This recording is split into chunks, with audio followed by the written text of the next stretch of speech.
19వ అధ్యాయము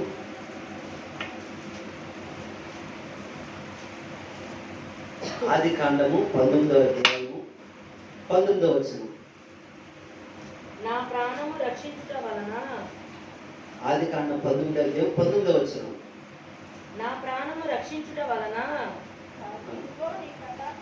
ఇదిగో నీ కటాక్షము నీ దాసుల మీద వచ్చినది, నా ప్రాణము రక్షించుట వలన నీవు నా ఎడల కనపరిచిన నీ కృపను కనపరిచితివి. దేవునికి స్తోత్రాలు చెల్లిద్దాం, దేవునికి స్తోత్రాలు చెల్లిద్దాం. అలాగే ఉన్నాం, ప్రార్థన చేద్దాం. మహాపరిశుద్ధుడా, ప్రేమగల తండ్రి, కృపగల మా దేవ, చదవడి లేఖన భాగాలను దీవించండి, ఆస్వాదించండి. నీ ఆత్మచేతను నింపండి. నీ ఆత్మచేతను నింపి నాలో మీరుండి వచ్చిన నీ ప్రియులతో, నాయన నీ కుమార్తెను నీ కుమారుతోను నాలో ఉండి మీరు మాట్లాడి మీ ఘనమైన శ్రేష్టమైన జీవగల నామానికి ఘనత, మహిమ, ప్రభావములు పొందుకోమని యేసుక్రీస్తు పరిశుద్ధ నామాన్న అడిగి వేడుకుంటున్నాము తండ్రి, ఆమేన్. హల్లెలూయా. ఈ 19వ వచనం మనం చూస్తే, ఇదిగో నీ కటాక్షము నీ దాసుల మీద వచ్చినది, నా ప్రాణం రక్షించుట వలన నీవు నా ఎడల కనపరిచిన నీ కృపను కనపరిచితివి. దేవునికి స్తోత్రాలు చెల్లిద్దాం. ఈ మాట ఎవరు చెప్తున్నారా అంటే మనం గమనిస్తే లోతు మాట్లాడుతున్నాడు. ఎవరు చెప్పేది? దేవదూతలతో. ఎవరండి? లోతు మాట్లాడుతున్నాడు. ఏ సందర్భంలో మాట్లాడుతున్నాడు ఈ మాట అంటే, సొదొమ గొమొర్రా పట్టణం యొక్క పాపము బహుభారముగా ఉన్నదంట. దాని మీదకి దేవుడు ఆకాశం నుండి అగ్నిని కురిపించి దాని అంతటిని కూడా కాల్చివేయాలనుకునేటప్పుడు అది మొర ఎక్కడ చేరిందంటే ఆకాశంలో ఉన్న దేవుని దగ్గరికి చేరింది. అది ఏ మొర? ఆ పాపము. ఎవరు మొర పెడుతూ ఉంటారు పాపం చేరాలంటే? ఎవరు మొర పెడుతూ ఉంటారు? పాపము తెలియనంటి వారు వారిని అన్యాయంగా, అక్రమముగా, దౌర్జన్యంగా, బలవంతంగా వారిని పాడు చేస్తున్నప్పుడు, వారిని కంగారు చేస్తున్నప్పుడు, వారి జీవితాన్ని అతలాకుతమ చేస్తున్నప్పుడు వారు ఎంతగానో హృదయ వికారంతోనూ హృదయ వ్యాధులతోనూ వారు రోధిస్తూ ఉంటారు, మొర పెడుతూ ఉంటారు. ఆ మొర ఎక్కడ చేరుతూ ఉంటుందంటే పరలోకములో ఉన్న దేవదేవుని దగ్గర చేరుతూ ఉంటుంది. దేవునికి స్తోత్రాలు చెల్లిద్దాం. హల్లెలూయా. ఆ మొర చేరి, ఆ మొర ఎక్కడ చేరిపోయిందంటే పిల్లారా, అంత ఘోరమైన పాపం, అంత ఘోరమైన పాపముగా ఆ సొదొమ గొమొర్రా ప్రజలందరూ కూడా ఏం చేస్తారంటే, పాపము పుణ్యం తెలియనంటే అభాగ్యులని, నీతిమంతులు, యథార్థులు సైతము కూడా విడిచిపెట్టకుండా వారి మీద దౌర్జన్యం చేరి వారు ఏడుస్తున్న ఏడుపులు, వారు మొర ఎక్కడ చేరిందంటే పరలోకపు తండ్రి దగ్గర చేరితే, అది ప్రత్యక్షంగా పరోక్షంగా చూడడానికి ఎవరు వచ్చారంటే దేవదూతలు ఆ యొక్క సొదొమ గొమొర్రా పట్టణంకి వచ్చారు. 19వ అధ్యాయం అంటే తర్వాత వెళ్ళి చదువుకోండి. వచ్చినప్పుడు పిల్లరా ఆ దేశాన్ని అంతటిని కూడా ఏం చేయాలనుకుంటారంటే, వారి మొర నిజమైనదో కాదో, వారి మొర అబద్ధమో అని, అది పాపమో ఎంతవరకు ఉన్నదని చెప్పి ప్రత్యక్షంగా వాళ్ళు చూడడానికి వచ్చారు. ఎలా అండి? ప్రత్యక్షంగా అంటే పరీక్షించడానికి వచ్చారు. పరీక్షించడానికి వచ్చినప్పుడు ఆ యొక్క ప్రాంతంలో అడుగు పెట్టగానే అక్కడ ఎవరుంటారంటే లోతు ఉంటాడు. లోతు గవిని దగ్గరే ఉంటాడు అనమాట.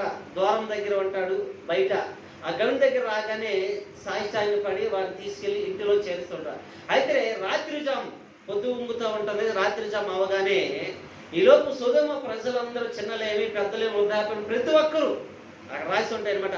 అందరూ వచ్చి, ఇదిగో నీ దగ్గరికి వచ్చిన అతిథులు మా దగ్గర మీరు పంపించు, వారితో మేము కూడాలి అని చెప్పి వారిని, లోతుని ఎంతగానో భయకాంతులు గురి చేస్తూ ఉంటారు.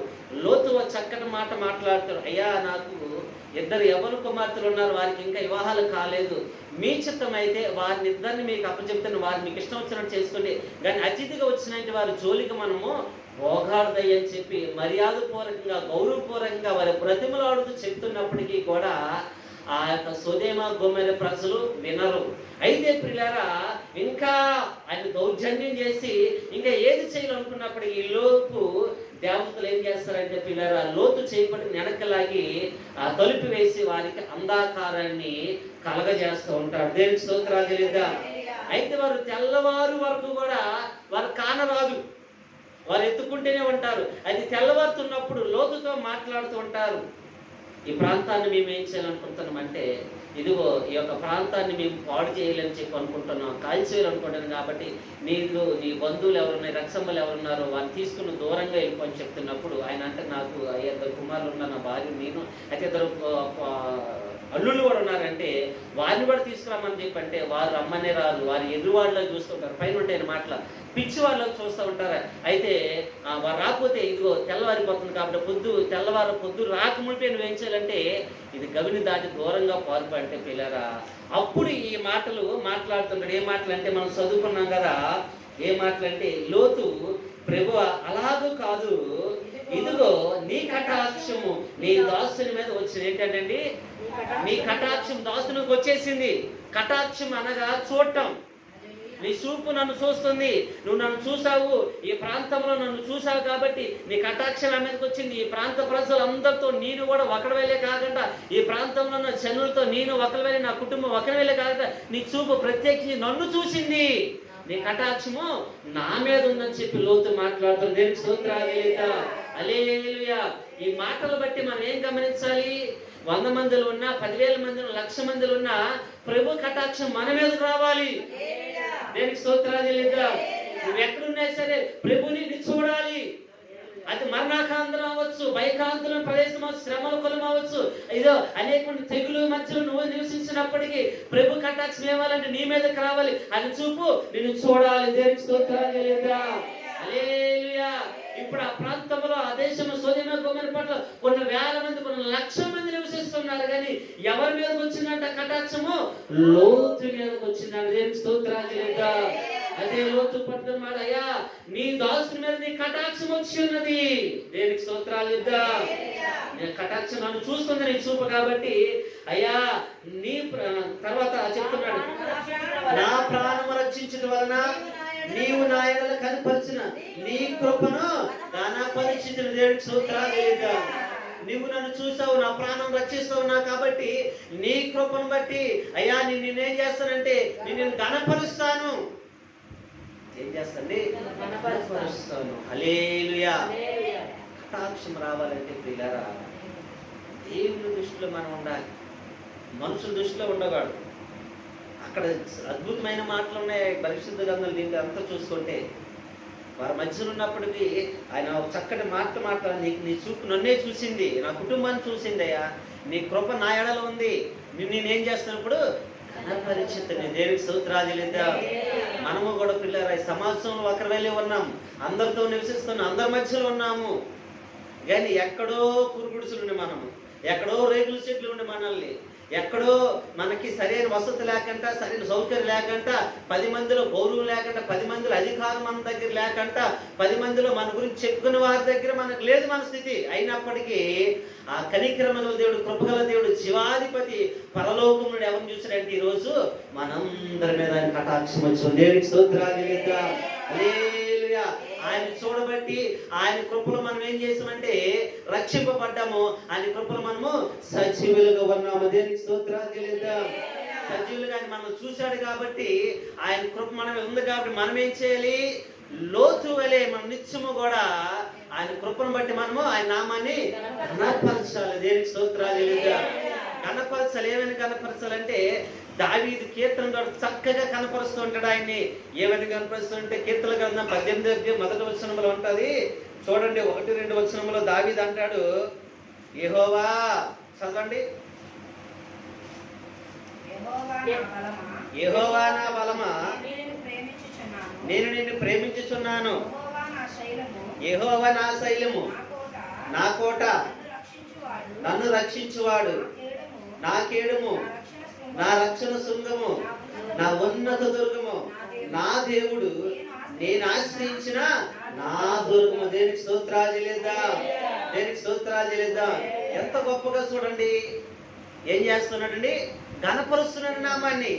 యెహోవా నా బలమా, నీవే నాకు బలము, నేను నిన్ను ప్రేమిస్తున్నాను, యెహోవా నా శైలము నువ్వు, నా కోట, నన్ను రక్షించువాడు నీవే, నా కేడుము నీవే, నా డాలునై ఉన్నావు, నా శృంగమునై ఉన్నావు, నా ఉన్న దుర్గము నీవే, నా దేవుడు నేను ఆశ్రయించున్నాను. దేవునికి స్తోత్రాలు చెల్లిద్దాం. హల్లెలూయా. నాకు బలం ఆయనే, నా కోట ఆయనే, నా కవచం ఆయనే, నా శృంగం ఆయనే, నా డాలు ఆయనే అని చెప్పి ఆయన్ని కనపరుస్తున్నాడు. నా దేవుడు ఆయన అని చెప్పి దేవునికి స్తోత్రాలు చెల్లిద్దాం. మనము కూడా ఆ విధంగానే ఆయన నామాన్ని ఏం చేయాలంటే కనపరచాలి. నా కోట అంటే ఆయన, నా బలం ఆయనే, నా శక్తి ఆయనే, నా ధైర్యం ఆయనే, నా విశ్వాసం ఆయన, నా నిరీక్షణ ఆయనే అని చెప్పి మనం కూడా ప్రార్థన పూర్వకంగా ఆయన నామాన్ని కనపరచాలి. 10 మందిలో ఉన్నప్పుడు నేను ఎవరు చూసినప్పటికీ కూడా నా బలము నా దేవుడు, నా బలము నా ఆయుస్సు, నా బలము నా శక్తి, నా ప్రభువు, ఇదిగో ఆయన నన్ను చూస్తున్న దేవుడు, నేను నడుస్తున్నానంటే, నేను జీవిస్తున్నానంటే ఆయనే. దేవునికి స్తోత్రాలు చెల్లిద్దాం. హల్లెలూయా, హల్లెలూయా. నేను ఆశ్రయించిన నా దేవుడే, నాకు సజీవుడు ఉన్న దేవుడే నా శక్తి అండి, నా బలం ఆయన. హల్లెలూయా. యెహోవా నీ నామము ఎంతో బలమైనది, ఎంతో ఘనమైనది. యెహోవా నీ నామము ఎంతో బలమైనది, ఎంతో ఘనమైనది. యెహోవా నీ నామము. హల్లెలూయా. ఎంతో బలమైనది, ఎంతో ఘనమైన నామం ఆ నామం. అదే కీర్తనగాడు దావీదు ఇంకొక చోట అంటారు, కీర్తన గ్రంథం 103 వరకు చూద్దాం. 103లో మాట్లాడుతుంటాడు.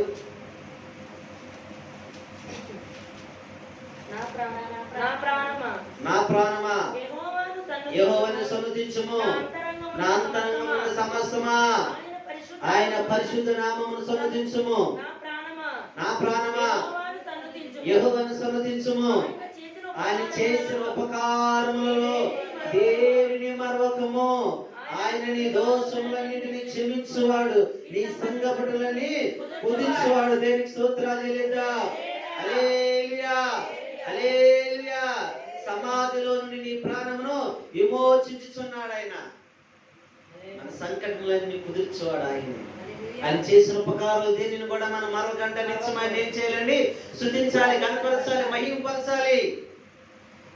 దావీదు ప్రతి చోట కనపరుస్తున్నాడు. ఆయన నడకలో స్తుతిస్తున్నాడు, పడకలో స్తుతిస్తున్నాడు, ఆయన రాజ్యంలో స్తుతిస్తున్నాడు, ప్రజల మధ్య స్తుతిస్తున్నాడు, అరణ్యంలో స్తుతిస్తున్నాడు, ఎడారులో స్తుతిస్తున్నాడు. పిల్లరా, ప్రతి చోట కూడా ఆయన నామాన్ని మహిమపరుస్తూ ఆయన చిన్న కార్యం చేసి స్తుతిస్తున్నాడు, పెద్ద కార్యం చూసినా స్తుతిస్తున్నాడు, ఏమి చేసినా చేయకపోయినా స్తుతిస్తూనే ఉన్నాడు. దేవునికి స్తోత్రాలు చెల్లిద్దాం. మనమైతే ఎప్పుడు స్తుతిస్తాం? చేసినప్పుడే స్తుతిస్తాం. చేయకపోతే దేవుడు నాకేం చేశాడండి, నాకు ఏమి చేయలేదు. కానీ దావీదు ఎల్లవేళలా ఆయన నామాన్ని స్తుతిస్తూ కనిపిస్తున్నాడు. అదే మాట చూడండి, 106లో ఉంటది. 106 కీర్తన గ్రంథం 1వ వచనము, 106 వచనము.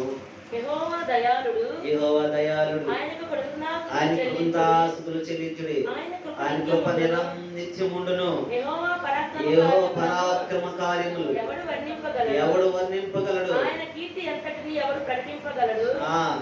న్యాయమును అనుసరించు వారు, చాలు ప్రియుల, ఎల్లవేళలా నీతిని అనుసరించి నడుచుకుని వారు ధన్యులు. దేవుని స్తోత్రం. ఎల్లవేళలా నీతిని అనుసుకుని నడుచువాడు ధన్యుడు. ఆయన ఒకవేళ కాదు, ఎల్లవేళ స్తుతిస్తూ కనపరుస్తుంటే ఆయన మనలోకి చేస్తుంటాడు, మనలో ఉంటాడు. ఆయన కటాక్షము మన మీద ఉంటుంది. దేవుని స్తోత్రాలు. అందుకే లోతు ఎందుకు చెప్తున్నాడంటే పిల్లారా, లోతు ఏమని చెప్తున్నాడంటే అక్కడ చూస్తే, అయ్యా ఇదిగో నా ప్రాణమును రక్షించుట వలన నీవు నా ఎడల కనపరిచిన నీ కృపను కనపరిచితిని. దేనికి స్తోత్రాలు చెల్లిద్దాం. ఏమి రక్షించాడంట? తన ప్రాణాన్ని రక్షించాడు, తను విమోచించాడు, తన కుటుంబాన్ని రక్షించాడు. అక్కడున్న సొదొమ గొమొర్రా ప్రజలతో సైతం సమాధిలోనికి అగ్ని గంధకంలో కాల్చివేయకుండా నా ప్రాణాన్ని రక్షించవయ్యా, నీ కృప నేను ఘనపరిచితిని. హల్లెలూయా, హల్లెలూయా. ఎందుకయ్యా అంటే ఘనపరుస్తానని చెప్తున్నానంటే పిల్లరా, ఆయన ప్రాణాన్ని రక్షిస్తున్నాడు. రక్షిస్తాడు. ఎందుకు ఆయన ప్రాణాన్ని రక్షించాడు? ఎందుకు ఆ యొక్క లోతుని చూశాడు? లోతులో ఉన్న గుణ లక్షణాలు ఏంటి? లోతులో ఉన్న ఆ యొక్క గుణ లక్షణాలు ఈరోజు ఉండబట్టి ఆ ఏ గుణలక్షణం బట్టి లోతు ఏ విధంగా రక్షింపబడ్డాడో మనము కూడా ఆ విధంగా రక్షింపబడాలి. లోతులు ఏ గుణ లక్షణాలు ఉన్నాయో ఆ గుణ లక్షణాలే మనలో కూడా ఉండును గాక. హల్లెలూయా, హల్లెలూయా. అని కృపను గురించి రక్షించదని చెప్పి మాట్లాడుతుండగా అని కృపను గురించి ఎల్లవేళలా దావీదు చెప్పినట్టుగా కృతజ్ఞతాస్తుతులు చెల్లిస్తే మనం ధన్యులము ధన్యురాలుగా ఉండాలి. దేనికి స్తోత్రాలు లేదా? అటు గొప్ప కృప దేవుడు మనకు అనుగ్రహించును గాక. ఎందుకు కనపరచడంటే నా ప్రాణాన్ని రక్షించని నిన్ను కనపరుస్తున్నా. అయితే ఆయన కటాక్షము ఎందుకు ఆయన మీదకి వచ్చింది చెప్తా. నీ కటాక్షం నీ దాసుని నా మీద ఉన్నది అంటే నీ చూపు నా మీదే ఉన్నదని చెప్పి అంటాడు. ఆ చూపే మనందరి మీద ఉండును గాక. దేనికి స్తోత్రాలు లేదా? ఎందుకు చూపు ఉన్నదని మనం చూస్తే పిల్లరా, మొదటగా మనం గమనించినట్లయితే మొదటి మాట మనం చూస్తే లోతు గురించి ఒక చక్కటి మాటలు ఉంటాయి. లోకాసు వార్త 17వ అధ్యాయము, లోకాసు వార్త 17వ అధ్యాయము 28వ వచనాన్ని చదువుదాం.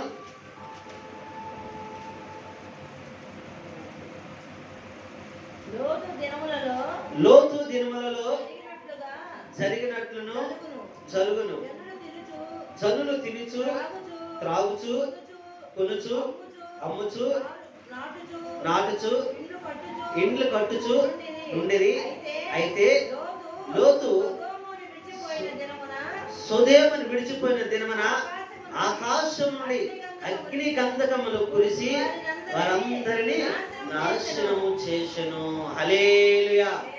ఇక్కడ చేస్తే లోతు దినములు ఎలాగున్నాయంటే పిల్లలంట, వారంట ఎలా ఉన్నారంటే జనులు తినుచు త్రాగుచు కొనుచు అమ్ముచు వారు నాటుచు ఇంట్లో కట్టుకొని ఉండేది. ఇప్పుడు కూడా సేమ్ అలాగే అవునంటారు కాదంటారా? తిన్నోళ్ళు తింటున్నారు, తాగునోళ్ళు తాగుతున్నారు, ఇల్లు కట్టుకొని ఉన్నారు, కొన్నోళ్ళు కొంటేనే ఉన్నారు. అప్పుడు ఇప్పుడు సిచ్యువేషన్ సేమ్ టు సేమ్ ఉంది. అయితే ఇంకా దేవుడు కృప మన మీద ఉంది కాబట్టి ఇంకేం రాలేదు,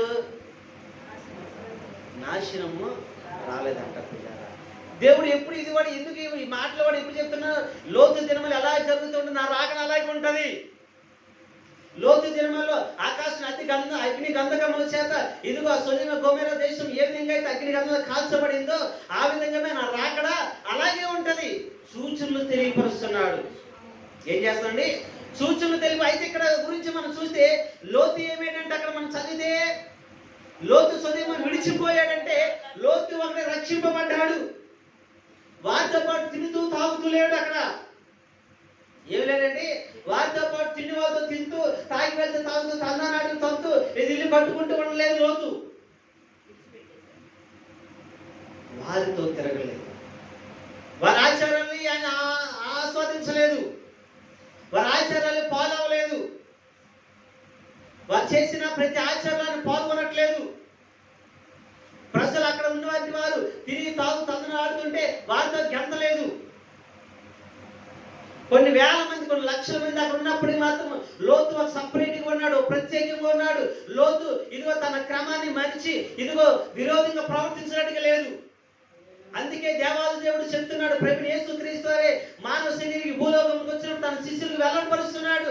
అయ్యా నీ రాకడ ఎప్పుడు ఎలా ఉంటది అంటే లోతు దినములలో ఉంటదని చెప్తున్నాడు. దేవుని స్తోత్రాలు లేదా? హల్లెలూయా. అందుకే లోతు మాత్రమే తప్పించబడ్డాడు. ఈ రోజు కూడా ఎలాగుందంటే తిరువారు తింటున్నారు, తాగివారు తాగుతున్నారు, ఇల్లు కట్టుకుంటూనే ఉన్నారు. అలాగే జరుగుతుంది. అయితే వారి నుంచి మనమే ప్రత్యేకింపబడినారు ఉండాలి. లోతు విధంగా వైవిధ్యమైన జీవితం జీవించాలి. లోతు ఏ విధంగా అయితే జీవితం జీవించాడు ఆ జీవితం కలిగి మనం నడవాలి. నీ బంధువులు పిలిచారు, నీ అన్నదమ్ములు పిలిచారు, నీ రక్తములు పిలిచారు, వారితో పాటు వెళ్ళిపోయి వారితో పాటు తందానంటే తగిందాన్ని అనకూడదు. వారి ఆచారాలను దూరంగా ఉండాలి. వారి పద్ధతులకు దూరంగా ఉండాలి. వారి ఆలోచనలకు దూరంగా ఉండాలి. వారి క్రియలకు దూరంగా ఉండాలి. వారి ప్రవర్తనకు దూరంగానే ఉండాలి. ఇక్కడ లోతు కూడా అదే చేస్తున్నాడు. వారు ఎలా ఉన్నారంటే పిల్లల ఇంకా మనం చూస్తే చక్కగా ఆయన గురించి చెప్తాడు కదా. ఎవరంటే పేతురు చెప్తూ ఉంటాడు వారి గురించి. చూడండి 2వ పేతురు పత్రిక 2వ అధ్యాయము 7వ వచనంలో ఉంటది. 2వ పేతురు పత్రిక 2వ అధ్యాయం 7వ వచనం.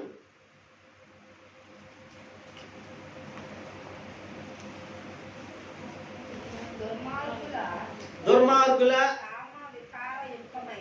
కామ వికారయుక్తమైన నడవడి చేత బాధపడు నీతిమంతుడగు లోతును తప్పించెను. ఆ నీతిమంతుడు వారి వచ్చిన కాపురం ఉండి తాను చూచిన వాటిని బట్టి వినిన వాటిని బట్టి వారి అక్రమమైన క్రియల విషయములో దినదినము నీతి గల మనసును నొప్పించుకొనొచ్చు వచ్చును. దేవునికి స్తోత్రాలు చెల్లిద్దాం.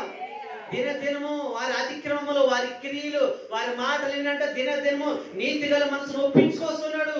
తాను బాధపడుతున్నాడు. అయ్యో నేను పాల్గొనకూడదు, అయ్యో వారి పాపం నేను ఉండకూడదు, అయ్యో అని చెప్పి రోధిస్తున్నాడు. తన మనసును ఒప్పించుకుంటున్నాడు. ఈరోజు మనం అలాగే లేము. నొప్పించుకున్న వారితో ఇంకా మనం ఏమైపోతామంటే వారితో కలిసిపోతూ ఉన్నాం. వారి క్రియలు ఎలా ఉన్నాయంటే పిల్లల దుర్మార్గుల కామ వికారమైన నడవడి చేత బహు బాధపడి నీతిమంతుడు లోతు తప్పించును. నీతిమంతుడు అంట ఆయన. కొన్ని లక్షల మంది నివసిస్తున్న ఆ దేశం గురించి ప్రభు ప్రవశిస్తూ ఉంటే దాంట్లో నీతిమంతుడు ఎవరు కనబడ్డారంటే లోతు ఒక్కడే. దేవునికి స్తోత్రాలు. హల్లెలూయా. నోహ దినములలో కూడా మనం చూడొచ్చు పిల్లరా. నోహ దినములలో కూడా ప్రపంచమంతా విస్తరించబోతుంది. ప్రపంచంలో ఉన్న ప్రతి ప్రజలు వారు నచ్చినట్టు తిరుగుతూ తాగుతుంటే ఇదిగో అక్కడ ఉన్న శరీరులందరూ కూడా పాపములోను పాడైపోతుంటే ఈ యొక్క దేశాన్ని పాడు చేయాలి, కాల్చేయాలని చెప్పి ప్రభు అనుకుంటే ఉంటే ఆకాశం తొమ్మిది చూసినప్పుడంట నీతిమంతుడు అక్కడే కనబడ్డాడంట. ఎవరండి? నోహ అక్కడే కనబడ్డాడు. నోహని కాపాడి రక్షించిన దేవుడు ఎక్కడికి కూడా వచ్చేసరికి ఎవరు కనబడ్డాడంటే దేవునికి స్తోత్రాలు. తన మనసు ఏం చేసుకుంటున్నాడంటే మళ్ళీ చదవండమ్మా. బహుబాధపడిన నీతిమంతులు తప్పించును. ఆ నీతిమంతుడు వారి మధ్య కాపురం ఉండి తాను చూసిన వాటిని బట్టి విని వాటిని బట్టి వారి అక్రమమైన క్రియల విషయంలో దినదినము నీతిగా తన మనసు నొప్పించుకొనుచుండెను. హల్లెలూయా. వారి చెడ్డ క్రియలు, వారి దుర్మార్గ క్రియలు, వారి అతిక్రమములు, వారి దోషము, వారి పాపములు వింటా ఉన్నాడు, చూస్తూ ఉంటాడు. అయినప్పటికీ తన మనసు నొప్పించుకుంటూ రౌద్రుడైపోలేదు, కోపపడలేదు, వారిని దుర్మార్గంగా ప్రవర్తించలేదు. అయ్యో వారు ప్రాణం తీస్తామని చెప్పి ఆయన కూడా రౌడీజంలోకి వెళ్ళిపోలేదు. వారిని దుర్మార్గ ప్రవర్తించలేదు. తన మనసు నొప్పించుకుంటున్నాడు. అయ్యో నా ప్రభు నాకు తోడుకున్నాడు, దేవుడు నాకు తోడుకున్నాడు. అబ్రహాం పిలిచిన దేవుడు, అబ్రహాం ఆశీర్వదిస్తున్న దేవుడు, అబ్రహాం తోడుకున్న దేవుడు నాకు తోడుగా ఉంటాడని చెప్పి నీతిగా ఉంటా ఉన్నాడు. దేవునికి స్తోత్రాలు చెల్లిద్దాం. హల్లెలూయా. మనము కూడా పిల్లరా వైవిధ్యమైన జీవితం జీవించాలి. ఒక ప్రత్యేకమైన జీవితం జీవించాలి. కొన్ని లక్షల మందిలో లోతు మీదకే తన కటాక్షం వచ్చింది. లోతుని చూస్తున్నాడంటే కారణం ఏంటి? ఆయన నిలబడాడంట నీతిమంతుడిగా ఉన్నాడు. వాళ్ళ చేరిపోలేదు, వారి అక్రమంలో పాలు పంపులు పంచుకోలేదు, వారి క్రియలో పాలి భాగస్తులు కావలేదు. మనం ఏం చేస్తాం? అక్రమంలో పాలి భాగస్తులు కాకుండా వారి క్రియలో మనం ఏం చేస్తాం? చేస్తూ ఉంటాం, సలహా చెప్తూ ఉంటాం. కానీ లోతు అలా చేయలే. సలహాలు ఇవ్వలేదు, వారి క్రియలో పాల్గొనలేదు, వారి తోడుగా లేడు, వారి ధనాన్ని ఆశించలేదు. కానీ లోతు మాత్రం వైవిధ్యమైన జీవితాన్ని జీవిస్తూ అనేక మందికి ఆదర్శంగా ఉన్నాడు. సోదైన గోమైన పట్టణము నాశనం దినాన మాత్రమే నీతిమంతుడి మీదకి ఎవరు చూపించిందండి? దేవాదు దేవుడు కటాక్షమానికి వచ్చింది. ఆ నీతిమంతుడే తప్పించబడ్డాడు. దేవునికి స్తోత్రాలు. హల్లెలూయా. అట్టి విధమైన కృప మనము కూడా కలుగుదుము గాక. ఆయన కటాక్షం మన మీద వచ్చును గాక. ఆయన మనం చూసును గాక. హల్లెలూయా. ప్రత్యేకమైన జీవితం జీవించాడు కాబట్టి ఆయన కటాక్షము ఆయన మీద కూర్చుంది. పిల్లరా, ఈరోజు నేను కూడా ఆ ప్రత్యేకమైన వైవిధ్యమైన జీవితాన్ని జీవించాలి. అంత జీవిస్తేనే లక్షల మందిలో కాదు కోట్ల మందిలో ఉన్న ఆయన మనల్ని చూస్తాడు, మనల్ని తప్పిస్తూ ఉంటాడు. దేవుని స్తోత్రాలు. రెండు వైపుగా చూస్తే పిల్లరా లోతు మీద కటాక్షం రావడానికి, లోతు ప్రాణం తప్పించబడడానికి కారణం రెండవది ఏమై ఉందని మనం గమనించినట్లయితే, రెండవ మాట చూస్తే ఆది కాండము 19వ అధ్యాయము 1 నుంచి 2 వచనాలు మనం చదువుదాం. ఆ సాయంకాలమందు ఆ సాయంకాలమందు ఆ ఇద్దరు దేవదూతలు సొదొమ చేరినప్పటికీ లోతు సొదొమ గవిని యొద్ద కూర్చుండి ఉండెను. లోతు వారిని చూచి వారిని ఎదుర్కొనుటకు లేచి సాష్టాంగపడి నమస్కారం చేసి, నా ప్రభువులారా దయచేసి రాత్రి వెళ్ళబుచ్చి కాలు కడుక్కొనుడి. మీరు పెందలాకడ లేచి మీ త్రోవను వెళ్ళవచ్చునెను. అందుకు వారు అలాగు కాదు. చాలు పిల్లలు. హల్లెలూయా. ఇక్కడ ఆ సాయంకాలం నిన్న ఇద్దరు దేవదూతలు అంట సొదొమ గొమొర్రా పట్టణంలో కంట వస్తే, ఆ సొదొమ గవి దగ్గర కూర్చున్న లోతు అంట వారిని ఏం చేశారండి? సాష్టాంగ నమస్కారం చేశాడంట. సాష్టాంగ నమస్కారం. ఎవరు పడితే అదే చేస్తాం. సాష్టాంగ నమస్కారం చేయం కదా. ఎవరికి చేస్తుంటాము? ఎవరు చేస్తుంటామండి?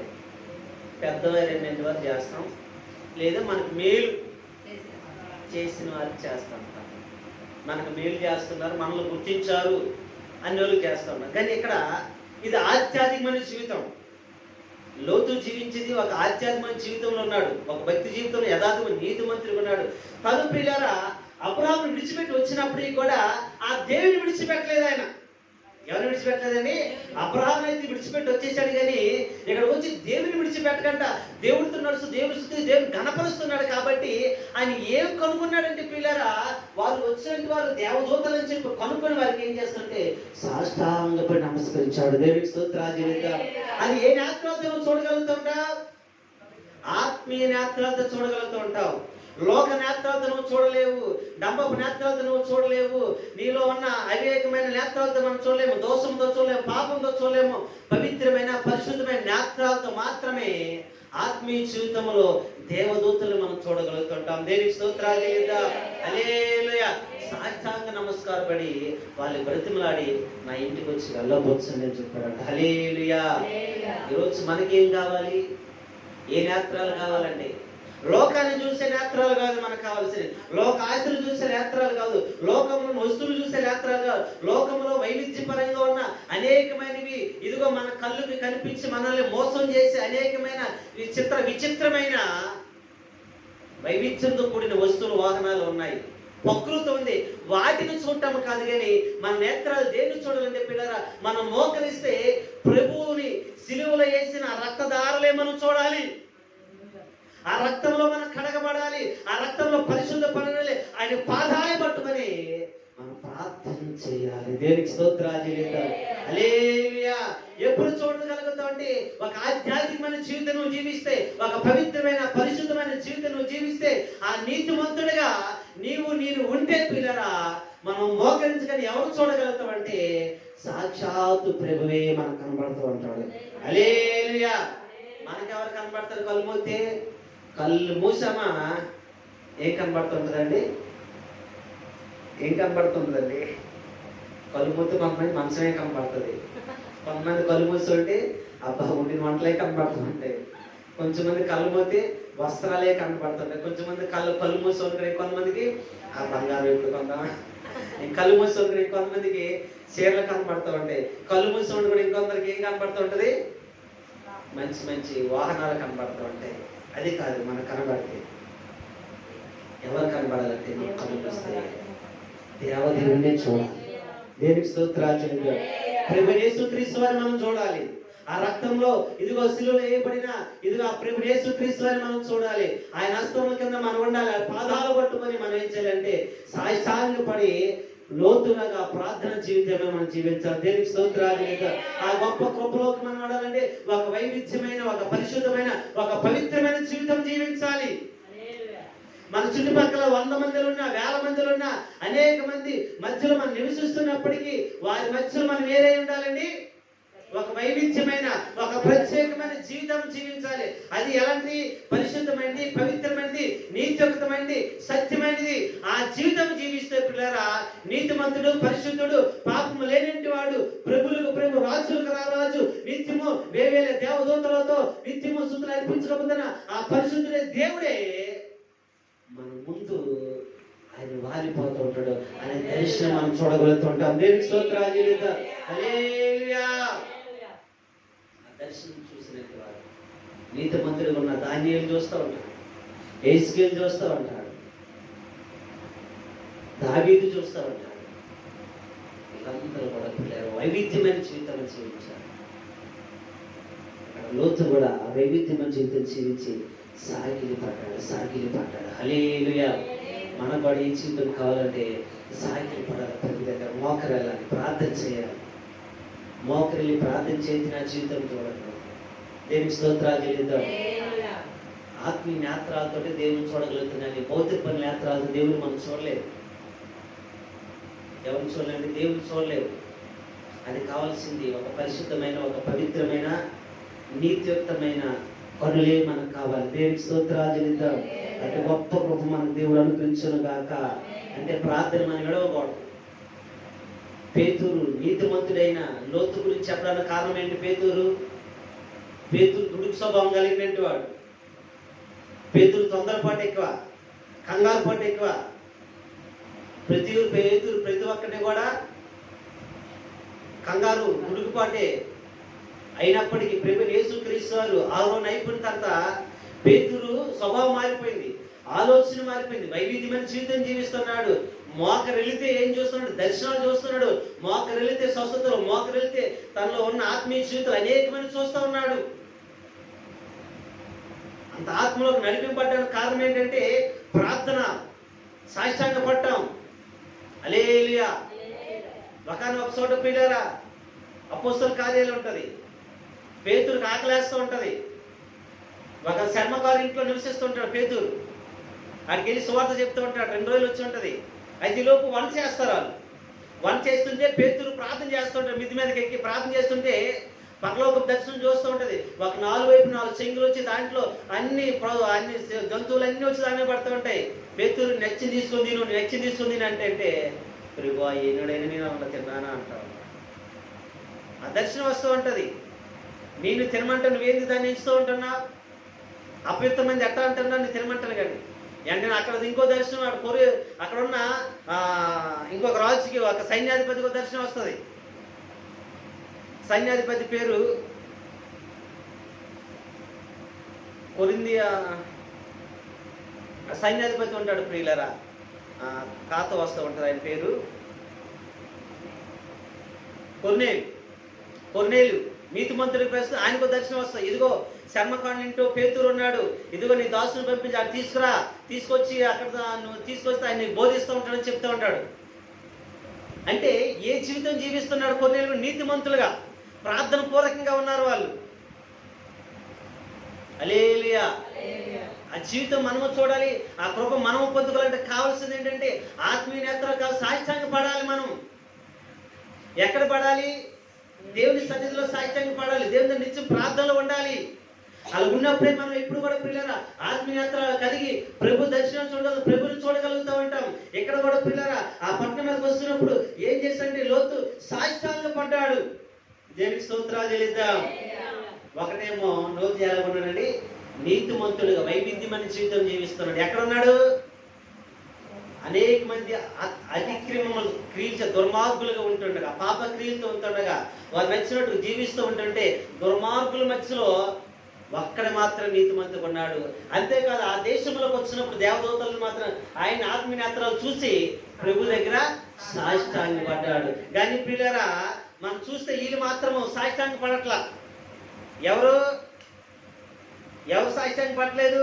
చూడండి, ఇక్కడే ఉంటుంది. 19వ అధ్యాయము 19వ అధ్యాయము 10 వచ్చింది కదండి. 9 వచ్చింది చదవండి.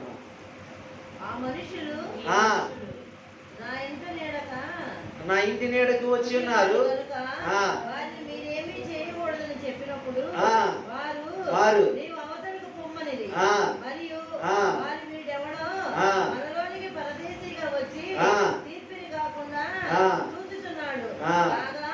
వారికంటే నీకు ఎక్కువ కీడు చేసి వేసుదామని చెప్పి ఆ.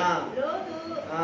ఆ మనుష్య మీద లోతును ఆ మనుషుని మీద దొమ్మిగా పడి తలుపు పగలగొట్టి సమీపించిరి. అయితే ఆ మనుషులు తమ చేతులు జాపి ఆ. లోతుని ఇంటి లోపలికి ఆ. తమ యొద్దకు తీసుకొని తలుపులు వేసిరి. చాలు ప్రియులారా, అంటే చూడండి, కీడు లోతు కూడా కీడు చేయాలనుకుంటున్నారు. అంత దుర్మార్గులై ఉన్నారు. ఎక్కడెక్కడ నుంచి వచ్చారు, పరదేశం నుంచి వచ్చారు. అయ్యో, మన యొక్క దేశ ప్రతిష్ట, మన రాష్ట్ర ప్రతిష్ట, మన ఇక్కడ ఊరి ప్రతిష్ట పోకూడదు. వాళ్ళకి మనం గౌరవం ఇవ్వాలి, మర్యాద ఇవ్వాలి, వాళ్ళకి కావాల్సిన అవసరాలను తీర్చాలని చెప్పి ఉండాలి. కానీ ఇప్పుడు ఎక్కడో ఏ దేశస్తులు పరాదేశస్తులు మన దేశానికి వచ్చినప్పుడు వాళ్ళు ఎక్కడ చూసుకోవాలి, మన దేశం గురించి మన గురించి గొప్పగా చెప్పాలంటే వారిని గౌరవించాలి, గౌరవప్రదంగా చూసుకోవాలి. వాళ్ళకి కావాల్సిన వస్తువులను సమకూస్తే వాళ్ళ దేశం వెళ్ళి వాళ్ళు ఏం చెప్పుకుంటారు, భారతదేశం వెళ్ళామండి, భారతదేశ ప్రజలు మమ్మల్ని ఎంతగా ప్రేమగా చూసుకున్నారు, మాకు కావాల్సిన అవసరాలు తీర్చారు, మాకు నీడగా ఉన్నారు, తోడుగా ఉన్నారు, మేము వెళ్ళిన చోటల్లో మాకు తోడుగా వచ్చారు, మేము కాలు పెట్టిన చోటల్లో వారు మాకు ఎంటే ఉన్నారు, ప్రమాదం వచ్చి పొంచి ఉందని చెప్పారు, మంచిదని చెప్పారు, ప్రతి ఒక్కటి మా గురించి చక్కగా వివరించారండి. వాళ్ళు మమ్మల్ని ఎంత ఆత్మీయం చూసుకుని ఎంత ప్రేమగా ప్రకటించారు. భారతదేశం ప్రజలు గర్వించబడిన దేశం అని చెప్పి ఆ దేశం వెళ్ళి గర్వంగా చెప్పుకుంటారు.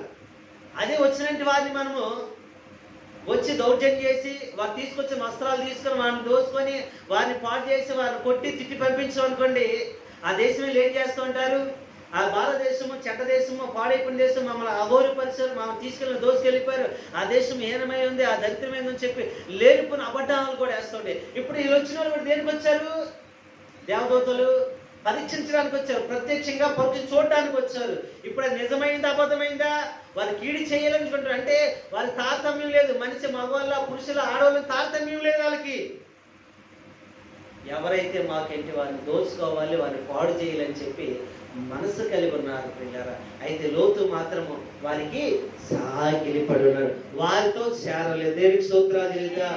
ఆ మనుషులు లోతు అక్కడే నీతిమంతుడు ఉన్నాడు, రెండవది సాగిలిపడి ఉన్నాడు, మూడవది ఆ లోక ప్రజలతో చేరలేదు, నాలుగవదిగా చూస్తే ప్రియులారా లోతు తప్పించబడ్డానికి కారణం ఏంటంటే మనం గమనించినట్లయితే ప్రియులారా ఆ పక్కనే ఉంటది 18వ అధ్యాయములో కారణం ఏంటంటే ఎందుకు తప్పింపడని చూస్తే 22, 23 వచనాల్లో మనకు కనబడుతూ ఉంటది. ఆ మనుషులు అక్కడ నుండి తిరిగి సొదొమ వైపుగా వెళ్ళిరి. అబ్రహాము ఇంకా యెహోవా సన్నిధిని నిల్చుండెను. అప్పుడు అబ్రహాము సమీపించి ఎట్లా నేను దుష్టులతో కూడా నీతిమంతు నాశనము చేయుదువా, ఆ పట్టణంలో ఒకవేళ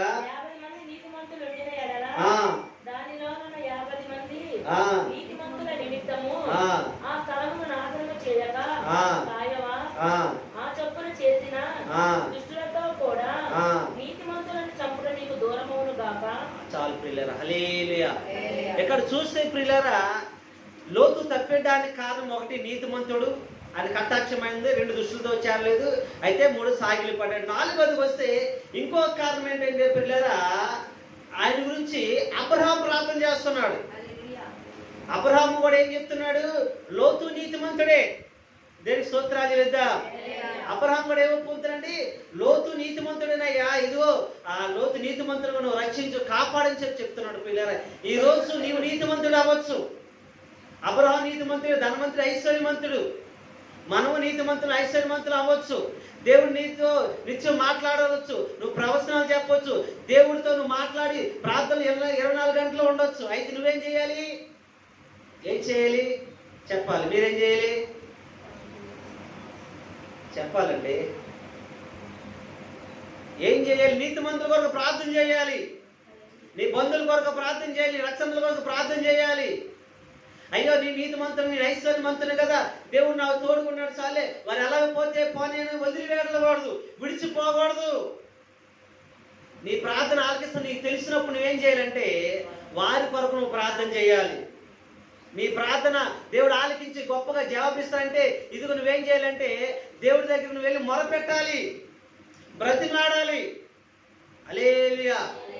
ఈరోజు లోకం ఎలా ఉందంటే మనం నీతిమంతులు ఉంటే చాలు, మనం పరిశుద్ధులు ఉంటే చాలు, మనం రక్షించబడితే చాలు, మనం మాత్రం పెద్దదానికి వెళ్తే చాలు, మిగతా వెళ్ళినా వెళ్ళకున్నా మనకు పర్వాలేదని చెప్పి వారి కొరకు ప్రార్థన చేయాలి. ప్రార్థన చేయడం వల్ల మనం ప్రతిఫలం పొందుకోలేము. ప్రార్థన చేయాలి. అబ్రహాం అదే ప్రార్థన చేస్తున్నాడు. అయ్యా, లోతు నీతిమంతుడు ఉన్నాడు అక్కడ, లోతుని బట్టి ఆ ప్రాంతాన్ని రక్షించవా. హల్లెలూయా. లాస్ట్గా అబ్రహాంకి ఎంతమంది ఉన్నారో తెలుసు అక్కడ? వాళ్ళు 4 ఉన్నారని తెలుసు.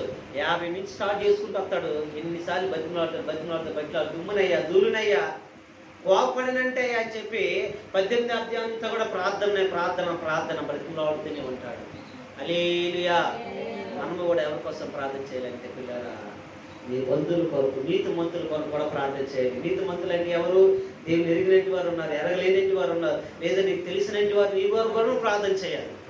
హల్లెలూయా. ప్రార్థన చేస్తే తప్పిస్తూ ఉంటారు. అందుకే చూడండి, తప్పించడం లేదా మనం గమనించినట్లయితే ఆదికాండము 19 అధ్యాయం 29 వచనం. దేవుడు ఆ మైదానపు పట్టణములను పాడు చేసినప్పుడు దేవుడు అబ్రహామును జ్ఞాపకం చేసుకొని లోతు కాపున్న పట్టణములను నాశనం చేసినప్పుడు ఆ నాశనాల మధ్యలో లోతు నశించబోకుండా అతను తప్పించిన దేవునికి స్తోత్రాలు లేదా. హల్లెలూయా. ఎవరిని జ్ఞాపకం చేసుకున్నాడండి? లోతును నాశనం చేయాలనుకోలేదు, కానీ ఆ పట్టణం అంతా నాశనం చేయాలనుకునేటప్పుడు ఎవరిని జ్ఞాపకం చేస్తున్నాడ? అబ్రహాం ప్రార్థన జ్ఞాపకం చేస్తున్నాడ. అబ్రహాం ప్రార్థన జ్ఞాపకం చేస్తున్న నాశనాల మధ్యలో నుండి, ఎక్కడ మధ్యలో నుండి? నాశనాల మధ్యలో నుండి లోతుని పైకి ఎత్తాడు దేవుడు. దేనికి స్తోత్రాలు లేదా. నీవు నీ కుటుంబ సభ్యులు ఎవరైతే నాశనంలో ఉన్నారు, అనారోగ్యులు ఉన్నారు, వేదనలు ఉన్నారు, శ్రమలు ఉన్నారు, ఆర్థిక పరిస్థితులు ఉన్నారు, వారి వరకు నువ్వు ప్రార్థన చేస్తే ఆ నాశనం మధ్య నుంచి నా దేవుడు ఏం చేస్తాడు? పైకి లేపుతూ ఉంటాడు. దేనికి స్తోత్రాలు చేస్తాడు, తప్పిస్తూ ఉంటాడు. అలాంటి ప్రార్థన కలిగి ఉండాలి. నువ్వు దేవుడి సన్నిధికి వెళ్తాను అని చెప్పి నీకేం చేస్తారు? వాళ్ళు ఏం చేస్తారండి? ప్రార్థన చేయవా అంటారు. చేస్తారా మానేస్తారా? ఏం చేస్తారా? నేనే చేసుకోవాలి ప్రార్థన, ఇంకా ప్రార్థన నేనే సరిగా ప్రార్థన చేసి ఇంకా ఆయన కూడా చేయాలి. చేస్తాంలే, చెయ్యాలి. హల్లెలూయా. చేస్తే దేవుడు కార్యం చేస్తూ ఉంటాడు, చేస్తే దేవుడు గొప్ప కలిగిస్తూ ఉంటాడు. చేస్తేనే ప్రియులారా దేవుడు గొప్ప దీవుల్లోకి మనల్ని నడిపిస్తూ ఉంటాడు. హల్లెలూయా. మన ప్రార్థన మనకు తెలియదు ఎంత శక్తి ఉందో, ఎంత బలం ఉందో. వారు తప్పిపోయినప్పుడు, వారు కృప పొందినప్పుడు, వారు దీవించబడినప్పుడు అప్పుడు శక్తి తిరుగుతూ ఉంటారు. దేవునికి స్తోత్రాలు లేదా. మన ప్రార్థన మనకు తెలియదు. మీకు అందరూ తెలిసిందే, కొట్టు మేస్త్రి స్థలం కేసు ఉంది మా మీద. కోర్టులో వాయిదాలకు వెళ్తాను. ఒక 3 నెలలు బట్టి బాగా ప్రార్థన చేశాను. నేను వెళ్ళి సేవకులు కూడా చాలా మంది చెప్పా, ఆ కేసు కొట్టేవేదిగా. నేను ఎప్పుడు కూడా రాకపోతే 3-4 వాయిదాలు రాకపోతే కొట్టేస్తారులే అని చెప్పి అనుకుంటేవాడిని. ఆయన రాకూడదయ్యా అని చెప్పారు, చేసేవాడిని. 3 నెలలు నిజంగా ప్రతి ఉదయం ప్రార్థించిన, మధ్యాహ్నం మోకరించిన ఇదే ప్రార్థన. వాళ్ళు రాకూడదు లేకపోతే ఆల్సి దేవుని రాకని తీసుకెళ్ళిపోయాడు. అది ఎందుకు చెప్తున్నంటే పిల్లరా, మేము 8 సంవత్సరాల నిరీక్షణ, మాకు ఎన్నో ఆశలు కల్పించారు, ఎంత దౌర్జన్యం చేశారు, మాకు రౌడీజం చేశారు, భయపెట్టడానికి వచ్చారు, కానీ దేనికి తొలగిపోలేదు. మేము దేనికి భయపడలేదు కూడా. ధనానికి లొంగిపోలేదు, దౌర్జన్యానికి లొంగిపోలేదు, వారు భయపెట్టిన భయానికి మేము పారిపోలేదు, కానీ నిలబడ్డాము. మేము అక్కడ నిలబడ్డాము. దేవుడు చేసిన గొప్ప కార్యం ఏంటంటే ఏకంగా ఆ రాకంటనే తప్పించేశాడు. ధైర్యంతో ధమాలైపోయాడంట. హల్లెలూయా. ఎందుకంటే పిల్లరా, మనం ప్రార్థన చేయాలి. ఆ ప్రార్థన ఏం చేస్తుందంటే పిల్లలు గొప్ప కార్యం, ఆ శక్తి ఎప్పుడు తెలుస్తుంది? మనకి కార్యం జరిగిన తర్వాత. ఇప్పుడు లోతుని బట్టి అబ్రహాం ప్రార్థన ఎప్పుడు తెలిసే శక్తి? నాశనాల మధ్యలో నుండి తప్పించాడు. దేనికి స్తోత్రాలు లేదా. మన ప్రార్థనలు కూడా మీరు అప్పుడప్పుడు చేసి మానేస్తూ ఉంటే శక్తి ఉండదు. కంటిన్యూ చేయాలి. ఆ దేవుడు ఆలకిస్తూ ఉంటాడు. న్యాయవంతమైన ప్రార్థన చేయాలి. అలా ఎలా పడితే అలా ప్రార్థన చేయకూడదు. అయ్యో వాళ్ళు చంపి దౌర్జన్యం చేసి చేయకూడదు. ప్రార్థన ఎలా పడితే అలాగని కక్షతో తారతమ్యంతో ఏదో ఉందని చెప్పేసి పావులని చేయకూడదు. మనలో యథార్థత ఉండాలి, మనలో నీతి ఉండాలి. అది యథార్థమైన కార్యం అయితే దేవుడు తప్పగా చేస్తూ ఉంటాడు. నిన్ను పరీక్షించి చేస్తూ ఉంటాడు. ఏం చేస్తాడు? నిన్ను పరీక్షించి నిన్ను ఆయన దేవుడిని పరీక్షించి ఆయన కటాకం చూపే చేస్తుంటాడు. పరీక్షలో నెగిటివ్ చేస్తుంటాడు. పరీక్షలు కుంగిపోయిన పరీక్షలు తగ్గిపోయిన చేయడు. అక్కడ లోతును కూడా పరీక్షించాడు పిల్లరా. డైరెక్ట్ గా ఎక్కడికి వెళ్ళాడు? సొదొమ గొమొర్రా పట్టణానికి వెళ్ళాడు దేవదూతలు. లోతు ఎందుకు అబ్రహాం అడిగాడు, నిజంగా నీతిమంతుడా కాదు ఒకటి పరీక్షించాడు. ఆ దేశంలో సొదొమ గొమొర్రా పట్టణంలో వాళ్ళు కూడా నిజంగా వారి పాపం కూడా ఘోరమైనది, వారిని పరీక్షించాడు. అయితే వారితో పాటు లోతు కలవలేదు, ప్రత్యక్షంగా చూశాడు దేవుడు, వారిని కూడా పరీక్షించాడు. లోతు చెప్తున్న గొప్ప అద్భుతాన్ని ఏంటి? 9వ వచనం 19 వచనంలో ఏముంటది? నాకిద్దరు యవనస్తులు ఉన్నారు. చదవండి.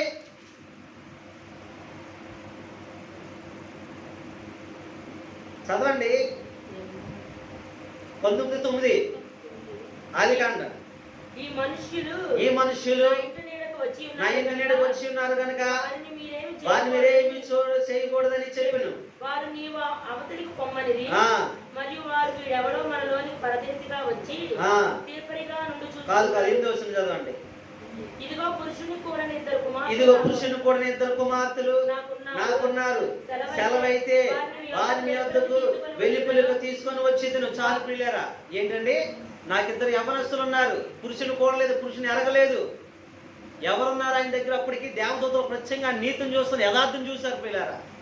దుమ్ముగా వచ్చి వారి మీద పట్టుకుని వారిని దౌర్జన్యం చేసినప్పటికీ లోతు జడిసిపోలేదు, భయపడలేదు. హల్లెలూయా. మనం జడిసిపోకుండా భయపడకంట యథార్థంగా నిలబడాలి. నిలబడితేనే ఆ యొక్క నీతిమంతుడు సంరక్షిస్తూ ఉంటాడు, మనల్ని కాపాడుతూ ఉంటాడు.